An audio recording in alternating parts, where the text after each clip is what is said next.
بسم اللہ الرحمن الرحیم. جس دن سے تحریک عدم اعتماد پیش کی گئی ہے، روز اول سے حکومت اور بالخصوص اسپیکر مختلف بہانوں سے، اونچے ہتھ کنڈوں سے، کبھی پارلیمنٹ لاجز پر حملہ کرنا، کبھی سندھ ہاؤس پر حملہ کرنا، کبھی OIC کا بہانہ بنا کر، کبھی آئین کی غلط انٹرپریٹیشن کرتے ہوئے رائے فرار اختیار کرنے کی کوشش کی. آج اسمبلی میں جو کچھ ہوا وہ آپ کے سامنے ہے.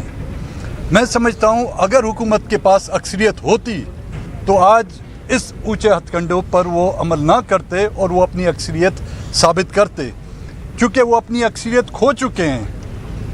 اب اکثریت کھونے کی وجہ سے آج انہوں نے ایک بار پھر رائے فرار اختیار کی. میرے خیال میں یہ اپوزیشن کی جو تحریک عدم اعتماد انہوں نے جمع کی تھی، یہ ان کی کامیابی ہے، اور میں اپوزیشن کی تمام جماعتوں کو آج کی اس کامیابی پر جو ہے مبارکباد پیش کرتا ہوں. اور اس کے ساتھ ساتھ یہ بھی کہنا چاہوں گا کہ جمہوریت یا پارلیمنٹ آئین کے مطابق چلائی جاتی ہے، اسمبلیاں آئین کے مطابق چلائی جاتی ہیں.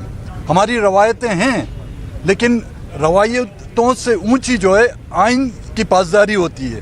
موجودہ حکومت نے کوئی ایسا وقت، کوئی ایسی کسر نہیں چھوڑی جس پر آئین کی وائلیشن نہ ہو.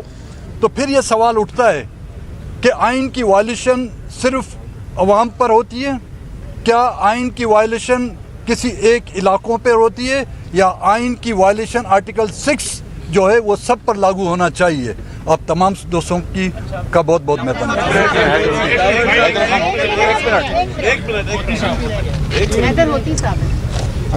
شکریہ جی. سب سے پہلے تو جس طرح مجھ سے پہلے کہا گیا کہ speaker of the national assembly,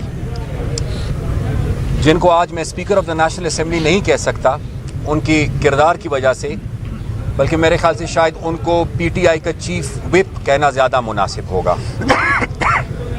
اس سے پہلے بھی انہوں نے خلاف ورزی کی 14 دن کے اندر اجلاس نہ بلا کر، اور آج ایک بار پھر انہوں نے یہ کوشش کی کہ جو کشتی تقریباً ڈوب رہی ہے اس کو وہ 2 دن کے لیے اور بچا لے. میرے خیال سے ان کے اس رویے کی جتنی مذمت کی جائے یہ کم ہوگی. اور دوسری طرف ہم یہ سمجھتے ہیں کہ ان کو تو ہمارا شکر گزار ہونا چاہیے کہ یہ آئے تھے سلیکشن کے ذریعے، اور ہم ان کو بڑی عزت کے ساتھ ایک جمہوری طریقے سے رخصت کر رہے ہیں، ووٹ آف نو کانفیڈنس کے ذریعے. ہمیں یہ بتایا جائے کہ آیا ووٹ آف نو کانفیڈنس کوئی غیر آئینی کام ہے؟ ہمیں یہ بتایا جائے کہ آیا ان MNAs کا یہ حق نہیں ہے کہ یہ اپنی مرضی کے مطابق وزیر اعظم کا انتخاب کرے؟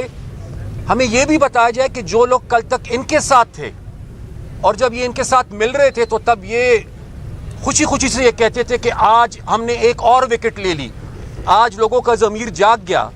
آج وہی لوگ جو پچھلے 2 سال سے ناراض ہے، گلہ مند ہے، آج جب اس ناراضگی اور ان گلوں کی وجہ سے وہ ان کا ساتھ نہیں دے رہے، تو ان کی یہ کوشش ہے کہ ایک طرف اسمبلی کے اندر کارروائی کو ڈیلے کیا جائے، دوسری طرف وقت لے رہے ہیں تاکہ وہ لوگوں کو منا سکے، اور تیسری طرف بدقسمتی سے وہ مسئلے جو پارلیمنٹ کے اندر ہونے چاہیے تھے، عمران صاحب ان مسئلوں کو جلسوں میں لے جا کر حل کرنے کی کوشش کر رہے ہیں اور اپنے لیے ہمدردی اکٹھی کرنے کی کوشش کر رہے ہیں. تو میرے خیال سے بجائے اس کے کہ وہ حالات کو مزید خراب کرے، بڑی آسان بات ہے، اگر ان کے پاس اکثریت ہے بسم اللہ کرے، اس ہاؤس کے اندر آئے، اپنی اکثریت کو ثابت کرے، اور اگر ان کے پاس نہیں ہے تو جلد سے جلد اس موشن کو ٹیبل کر کے اس پہ ووٹنگ کی جائے تاکہ ہم بڑی خوشی کے ساتھ ان کو رخصت کر سکیں. شکریہ.